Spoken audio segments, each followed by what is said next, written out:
Cara memberikan pakan koi yang baik sudah kita bahas pada video di bagian pertama. Semoga Anda sudah menontonnya. Kali ini kita akan lanjutkan pembahasan tentang pemberian pakan kepada koi, khusus bagaimana caranya memilih pakan koi yang baik.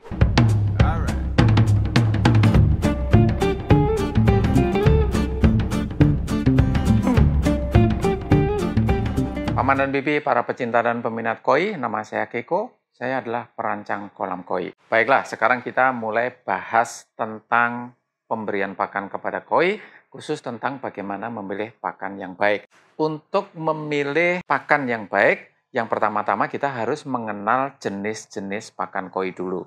Oke, kita bahas dulu ya. Pakan koi pada dasarnya ada 3 macam. Ya, meskipun pabrikan mengeluarkan banyak sekali varian, sebenarnya kita kelompokkan saja menjadi 3 bagian besar.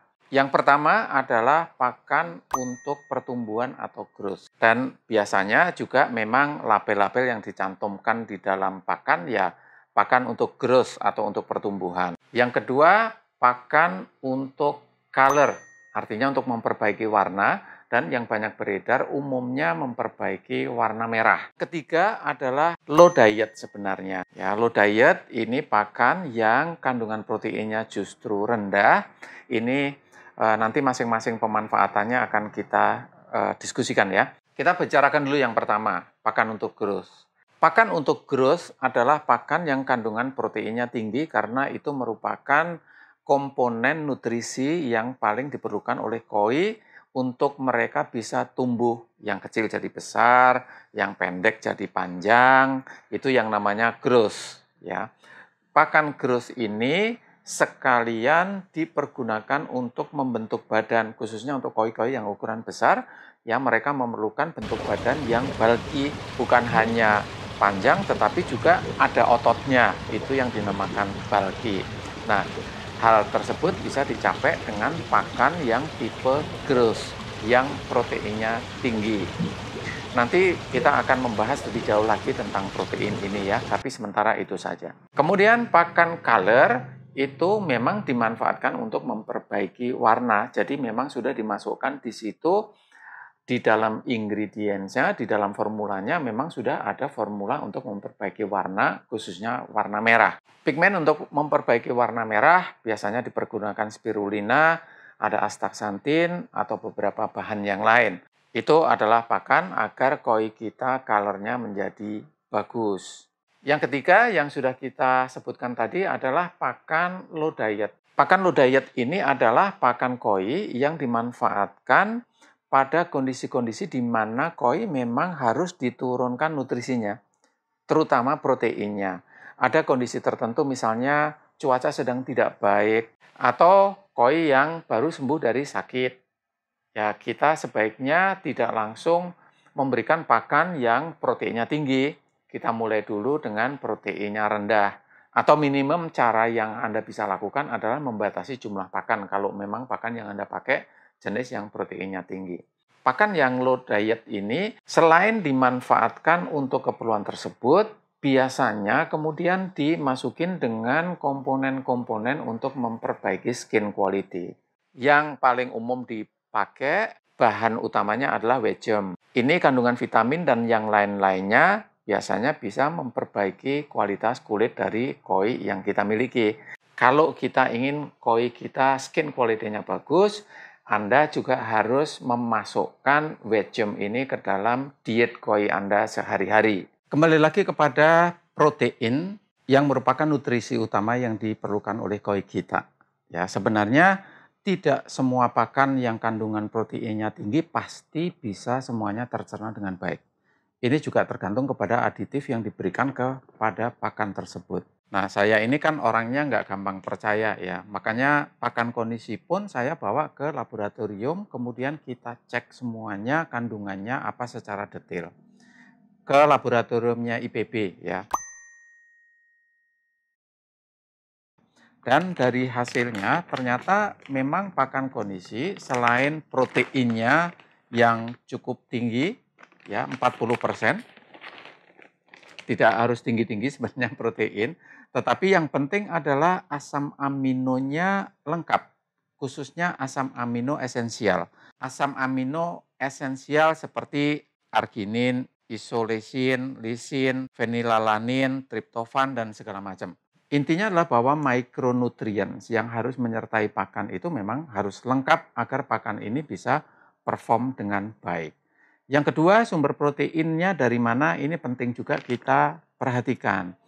Karena ada protein nabati, ada juga protein hewani. Dan koi kita meskipun mereka omnivora, mereka bisa lebih mudah menyerap protein yang dari hewani. Kalau untuk pakan kondisi yang dipergunakan adalah tepung ikan. Dan ya memang itulah selama ini bahan terbaik untuk membuat pakan koi. Bukan hanya berapa persen proteinnya, tetapi juga berapa persen yang bisa tercerna. Ini sangat penting di dalam memilih pakan. Ini pakan kondisi yang khusus untuk growth, namanya body shape. Pakai bahasa Jerman sih, Kondisi, Körperform, und Kondition. Ini artinya adalah body shape dalam bahasa Inggris atau untuk membentuk tubuhnya agar bisa menjadi bulky. Dan kelebihan yang lain dari pakan ini membentuk otot, bukan mengakumulasi lemak. Karena ada pakan yang kalau Anda berikan kepada koi Anda, koinya bisa bulky, tetapi sebenarnya yang terakumulasi lemak. Makanya dia kalau puasa cepat kempes lagi. Sedangkan kalau pakan kondisi ini dia membentuk otot, sehingga kalaupun dipuasakan, misalnya Anda mau pergi ke koi show, sampai seminggu pun badannya tetap sama, nggak akan cepat kempes. Ini yang versi growth, ya. Kemudian kondisi juga mengeluarkan yang ada di sini ini yang growth color, artinya color tetapi tidak melupakan aspek growth-nya. Jadi warnanya membaik tetapi koinya tetap akan tumbuh dengan baik. Nah, untuk pakan color, apakah semua koi memerlukan pakan color? Oh enggak. Hanya ada beberapa jenis koi yang perlu diperhatikan dan mereka sebaiknya mendapatkan pakan color. Kohaku, sangke, soa, kujaku, dan beberapa koi yang ada warna merahnya dan mereka metalik, mereka pun memerlukan pakan color. Selebihnya kalau koi Anda koi satu warna, cakoi, karashi, kisoragoi, dan yang lain-lain, Anda tidak memerlukan pakan color. Satu yang menjadi catatan saya, ada beberapa koi yang kalau kita kasih pakan growth terus-menerus kemudian tumbuh dengan sangat cepat, maka warnanya akan stretching, melar gitu ya. Jadi nggak bisa solid lagi, kayak ada belang-belang tipis gitu. Jadi Anda juga harus bisa mengatur dengan baik ini pemberian growth-nya itu seperti apa, agar warnanya tidak stretching. Apalagi kalau tujuan Anda untuk mengikuti koi show, tentu saja benar-benar harus dijaga. Kalau tumbuh terlalu cepat bisa stretching, tapi kalau hanya warnanya yang diperhatikan, koinya juga tidak bisa tumbuh juga. Video ini dipersembahkan oleh Koi Anesthesia. Cepat tidur, cepat bangun.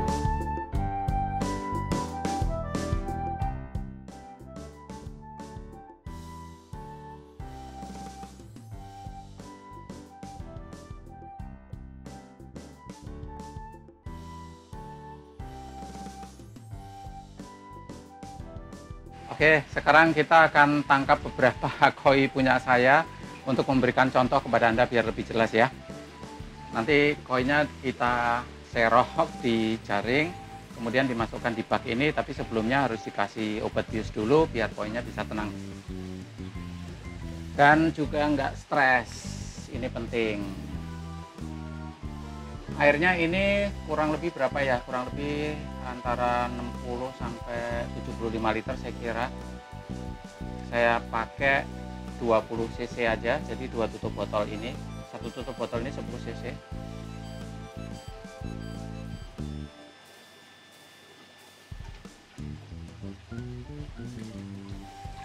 Kemudian diaduk biar rata.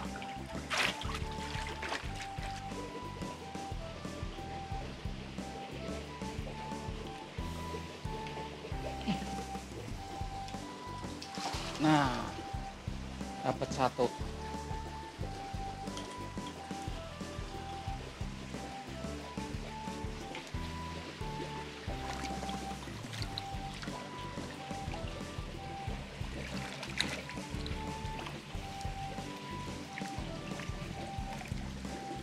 Nyantai.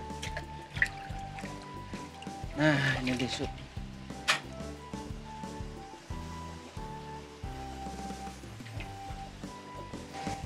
Oke, sudah masuk ke bak.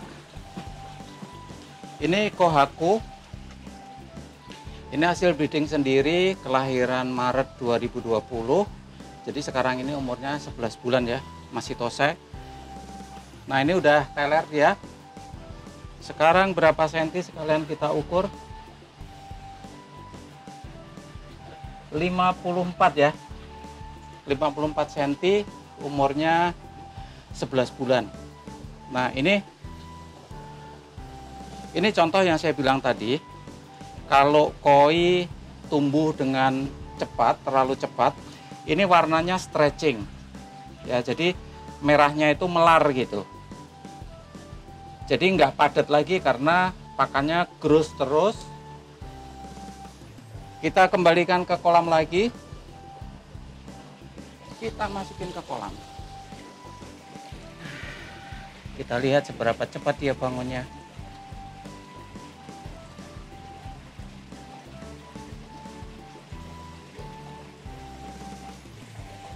Udah mulai bergerak, dia udah mulai sadar.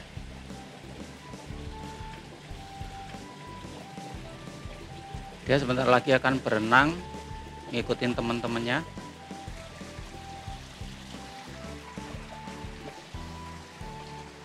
Awas loncat, awas loncat, awas loncat, awas loncat. Nah, kan.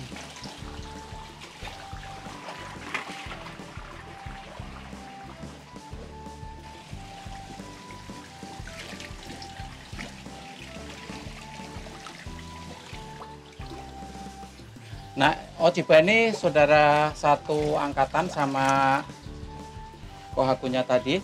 Ini contoh ikan secara relatif tidak memerlukan pakan color lah ya. Sekarang kita ukur dia berapa senti? 53 cm. Umurnya 11 bulan. Skin quality-nya bagus. Kemudian warnanya antara abu-abu sama coklatnya juga cukup kontras. Jadi lumayan lah ini. Ya, silakan dilihat skin quality-nya.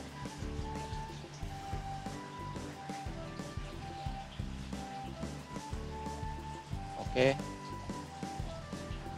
Tidur ya. Sekarang kita kembalikan lagi ke kolam. Oke. Yes. Ya, biarin jalan dulu sebentar. Ini Cakoi juga hasil breeding sendiri, jadi satu saudara sama kohaku dan Ojibanya. Nah, Anda pasti paham lah, ini nggak perlu pakan color lah Cakoi ya. Kita ukur 50 ya? 51 cm. Ini masih teler. Umurnya belum 1 tahun, jadi masih tosai. Baru mau masuk ke nisai. Lihat skinnya. Kita kembalikan lagi ke kolam.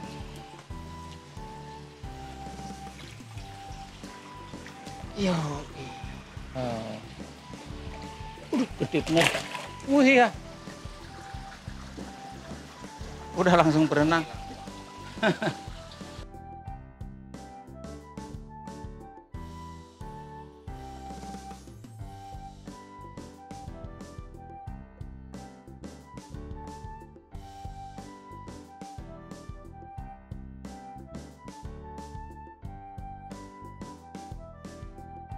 Kalau Anda baru pertama kali menemukan video ini, silakan Anda subscribe dulu ya, karena Anda akan mendapatkan informasi-informasi yang berharga seputar koi. Oke, pakan ada 3 macam. Pertanyaannya mungkin sekarang adalah komposisinya gimana? Berapa persen pakan growth yang diperlukan, berapa persen pakan warna, berapa persen pakan yang low diet atau low protein tadi? Jawabannya sebenarnya terserah kepada keperluan kita masing-masing. Terserah kepada kondisi koi yang kita miliki, tujuan kita apa.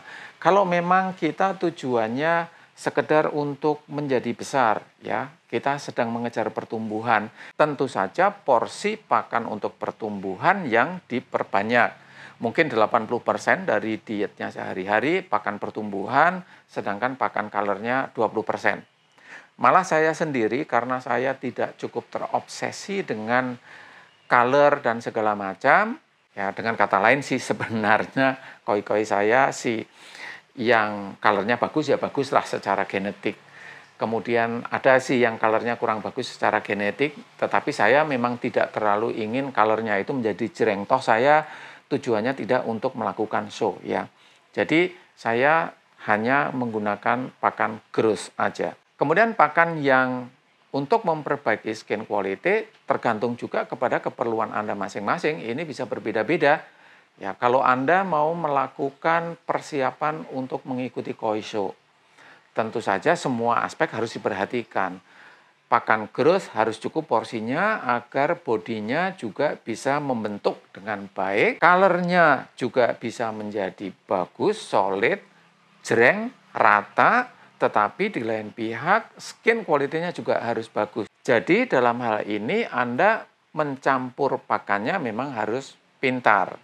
Berapa persen growth, berapa persen color, berapa persen untuk skin quality, semuanya tergantung kepada kondisi ikan Anda masing-masing. Gitu. Jadi memang tidak ada rumus yang fix untuk persentase pencampuran ketiga jenis pakan tadi. Berikutnya pakan itu ada size-nya. Ada size S, ada size M, ada size L. Jadi kita harus memilih pakan yang tepat untuk ukuran koi kita. Ukuran S biasanya untuk 15 ke bawah lah ya, umumnya sekitar 2 mm. Kemudian yang M itu 3 atau 4 mm, yang L ukurannya 5 sampai 6 mm. Kayaknya beberapa pabrikan juga ada yang lebih besar dari itu karena masing-masing pabrikan standarnya beda-beda, tapi intinya ada yang kecil, ada yang sedang, ada yang gede. Itu aja yang harus dipahami dan kita harus menggunakan pakan yang sesuai dengan ukuran koi kita. Kalau saya sendiri biasanya saya pakai pakan hanya 2S dan M. Malah lebih banyaknya M lah karena koi saya ukurannya si 30 ke atas atau mungkin malah 40 ke atas, nggak ada yang di bawah 40 cm, jadi saya sudah pakai M. Tetapi untuk yang koi-koi yang besar juga tetap saya paksa pakai M. Jadi kalau koinya sudah besar pun saya biasanya lebih suka menggunakan pakan ukurannya M terus. Alasannya simple karena yang ukuran M itu tentu akan lebih cepat terurai. Begitu dimakan sama koinya jauh lebih cepat terurai dibandingkan yang ukuran besar. Itu alasan saya. Jadi tidak ada masalah sama sekali. Koi yang besar pun juga bisa makan pelet yang ukurannya kecil sebenarnya. Meskipun rada-rada nggak cukup gampang kan ya. Harus nguber-nguber ke sana sini gitu. Beda sama kalau peletnya gede, pelet L kayak gitu, mereka bisa langsung dapat dan sekali dapatnya banyak gitu ya. Tetapi ini bukan hal yang sangat penting sekali untuk diperhatikan, terserah kepada Anda, tetapi intinya yang jelas ya kalau koinnya kecil ya pakannya gede ya nggak bisa gitu, mangapnya nggak nyampe gitu. Tapi koi gede makan pelet kecil masih bisa. Pakan koi ada yang floating, ada juga yang sinking. Floating itu mengapung, jenis yang mengapung kalau kita berikan kepada koi kita. Ada juga yang kalau kita masukkan ke dalam kolam, mereka akan tenggelam. Mana yang lebih baik? Kita bicarakan dulu sekarang morfologi koi. Mulutnya itu menghadap ke bawah sebenarnya koi. Jadi secara asli di alamnya ikan karper itu makannya ke bawah. Mereka tidak terbiasa untuk mencari makan yang mengapung ke atas. Itulah sebabnya sebenarnya pakan yang sinking itu lebih alamiah untuk koi kita. Tapi mengapa yang beredar di pasaran lebih banyak pakan yang floating? Mungkin Anda bertanya seperti itu. Ya, ini adalah untuk hiburan buat kita, sebab kalau kita lihat koi kita makannya tenggelam kan nggak asik. Kita mau hand feeding juga kurang asik juga. Karena memang terus terang salah satu keasikan memelihara koi adalah pada saat memberi makan, koinya pada naik, mangap-mangap, apalagi bisa disuapi, itu akan lebih fun untuk kita. Tapi sebenarnya kita harus paham bahwa itu tidak cukup fun untuk koinya. koi lebih suka makan ke bawah sebab begitulah aslinya mereka. Mungkin Anda pernah menemukan ada koi Anda yang makannya kok kayak nggak nafsu, yang teman-temannya berebut makan ke atas tetapi dia pelan-pelan makannya, atau Anda menuduh dia nafsu makannya kurang baik. Tetapi sebenarnya bukan seperti itu. Ya, memang yang makan ke atas nggak pinter itu memang gagal untuk belajar makan di atas. Tetapi cobalah dengan pakan sinking. Semua koi hampir tidak terkecuali akan makan dengan rakus, makan dengan senang dan cepat makannya. Nah, saya sendiri juga kadang-kadang menggunakan pakan sinking ya untuk menghibur mereka biar mereka bisa makan sesuai dengan kodrat alamiahnya. Tetapi saya kan pengen seneng juga ya. Jadi ya sebagian besar pakan yang saya kasih ya pakan floating, pakan yang mengapung gitu, biar pada naik ke atas lah sambil kita bisa ngelihat mereka, nikmati mereka, kayak gitu. Nah, kondisi sendiri juga mengeluarkan pakan yang sinking, yaitu Summer Sensation dan Gold Medal. Silakan Anda kalau mau membeli, Anda cari di online ada kok, agar Anda bisa mengingat terus apa yang sudah kita diskusikan. Yang pertama, bahwa pakan ada 3 jenis, yaitu pakan untuk growth, yang kedua pakan untuk memperbaiki color, yang ketiga low diet atau biasanya sekaligus untuk skin quality. Kemudian Anda juga harus memilih pakan sesuai dengan ukuran koi Anda, karena pakan koi ada ukurannya masing-masing, ada SML. Yang berikutnya pakan ada yang floating, ada yang sinking. Tadi sudah kita diskusikan, silahkan Anda putuskan sendiri mana yang Anda pilih untuk koi Anda. Tetapi kalau Anda menginginkan koi Anda mencapai kualitas yang maksimal, memang Anda harus memilih pakan yang benar-benar baik, seperti tadi juga sudah kita bahas. Paman dan Bibi, para pecinta dan peminat koi, saya Keko. Terima kasih banyak, semoga koi-koi kita berbahagia. Ciao.